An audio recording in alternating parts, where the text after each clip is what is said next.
So this course I'm taking with you on the soul, and maybe if you could give a sketch of sort of the main point, like what is the soul in Christian thought to you, and what are you trying to teach us over the course of this semester?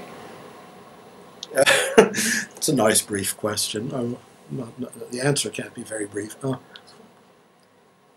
I can tell you what it's not. It just how's that? Okay. And we covered this the first day of class, but it is the case that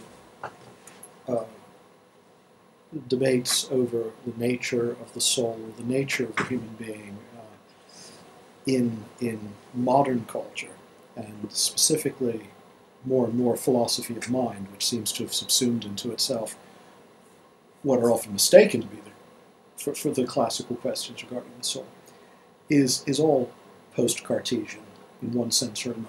We have arguments about something called substance dualism, or about a picture of the soul as in Gilbert Ryle's phrase, a ghost in the machine, one that sort of presumes the mechanical philosophy in the physical realm and then either does or does not superadd to that a mental realm that's fundamentally different, a res cogitans rather than a res extensa.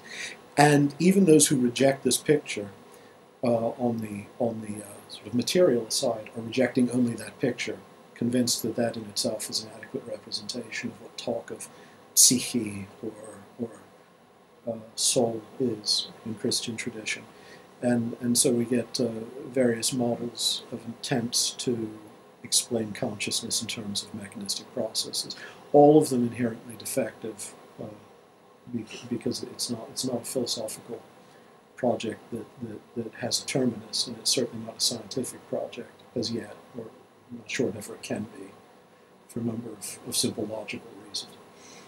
So my primary concern in the negative in teaching the course is to make the students understand how very different pre-modern pictures of the human being as ensouled were, and how many of these debates occur entirely without any acquaintance with the larger tradition and questions and logic that formed it. I'll just say my inclination is to argue for language about the soul as being language of that which is all things. And just to give you a foretaste of the final weeks, a convertibility between the idea of soul and the idea of being as such. And that there's a point at which the logic obliges you to see, and I don't know how to put this in a way that's not obscure for now, but I hope will become clear later, as a restricted instance of an unrestricted act of infinite understanding, which is also infinite being. I sound like Bernard Lonergan saying it that way, which is fine with me. So I like lots of Lonergan. But for now, let's just keep the negative in view.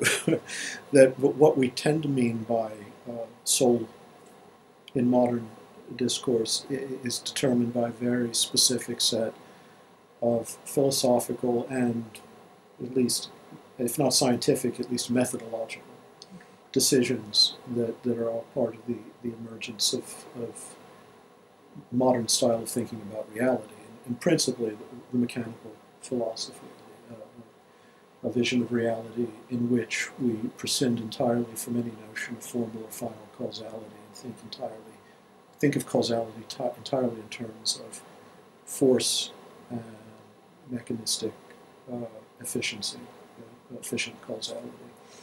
And in which case, in that picture of reality, the soul, rather than being that integrated unity of all things that inherently possesses the form and finality of nature, becomes a kind of resident alien in an automaton called the body.